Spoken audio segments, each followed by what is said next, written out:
ඇහෙන් කරපු කර්ම වෙනම තියෙනවා, කනෙන් කරපු. දැන් සමහර අයගේ හිනාව ලස්සනයි. සමහර අයගේ මූණ ලස්සනයි. සමහර අය ගොඩාක් ලස්සනයි හෙන මෝඩයි.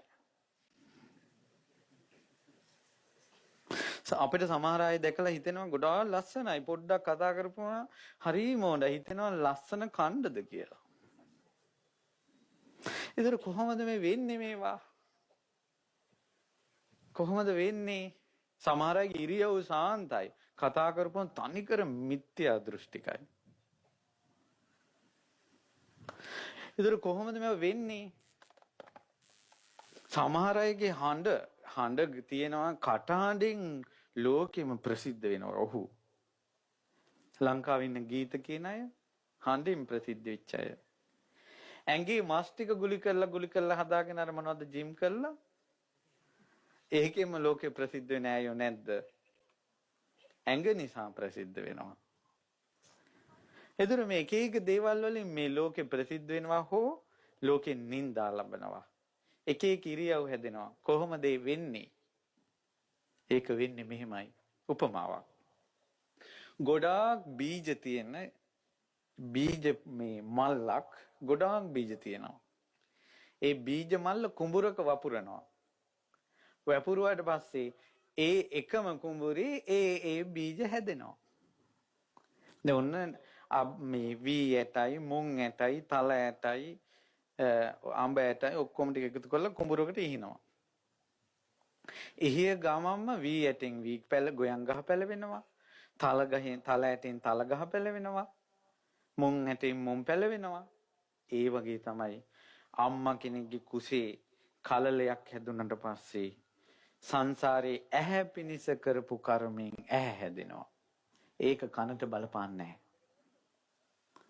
කනෙන් කරපු කර්මෙන් කන හැදෙනවා. නාසයෙන් කරපු කර්මෙන් නාසය හැදෙනවා. දිවෙන් කරපු කර්මෙන් දිව හැදෙනවා. ඇඟෙන් කරපු කර්මෙන් ඇඟ හැදෙනවා. මේ ඇඟේ රෝම කූපේ පවා කර්මාන් රූපව හට ගන්නවා.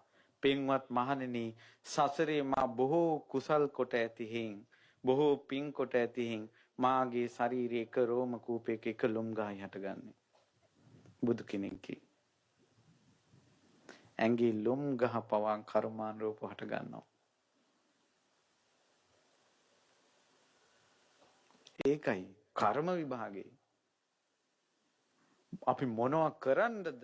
එපා කියන්නද? මේ විදිහේ සත්වයා පින්වත්නි, මනුස්ස යෝනියේ ඉපදුනොත් ඔහු අනාහි මනුෂ්‍යය. ගව යෝනියේ ඉපදුනොත් ඔහු අනාහි ගවයාය. දේව ලෝකයක ඉපදුනොත් ඔහු අනාහි දෙවියාය. නමුත් මේ සත්වයන්ට බුදුරජාණන් වහන්සේ වදාළේ කම්ම යෝනි, කර්මයෙන් ඉපදුන අය.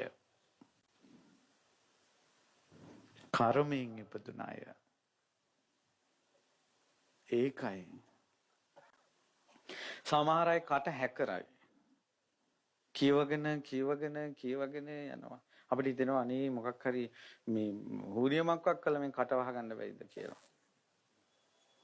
එහෙම බෑ. ඒ වනාහි බුදුරජාණන් වහන්සේ වදාලා මේ ලෝකේ සමහර සත්වයන්ට කටක් උපදිනවා. ඒ කටට පාලියෙන් වචනයක් කියනවා. මුඛ දුග්ගහ. ගිරි දුර්ග කියන්නේ කඳු තියනවා ලං වෙන්න බෑ, වැටුනොත් ඉවරයි. ඒවට කියනවා ගිරි දුර්ග කියලා. බුදුරජාණන් වහන්සේ වදාලා සමහර සත්වයට කට තියෙනවා මුඛ දුර්ග. ඒ කටට ලං වෙන්න බෑ කාටවත්. බුදු කෙනෙක්ගේ සිදුවේ හැකි දන්නේ.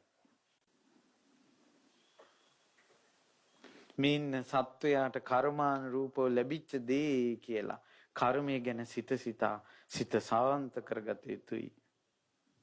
හිතේ අකුසල් උපද්දවා නොගත යුතුයි. මේ කර්මය කියන්නේ අතිශයින් භයානක දෙයක්. අර අඹ ගහේ මල් ගහේ මල් අඹ ගෙඩි කොහෙද තිබ්බේ කියලා හොයාගන්න නෑ වගේ අනාගතේ අපි පණුව ගහන කර්මයක් තිබ්බොත් ඒ කර්මය තවම කොහෙද තියෙන්නේ කියලා අපි දන්නේ නෑ.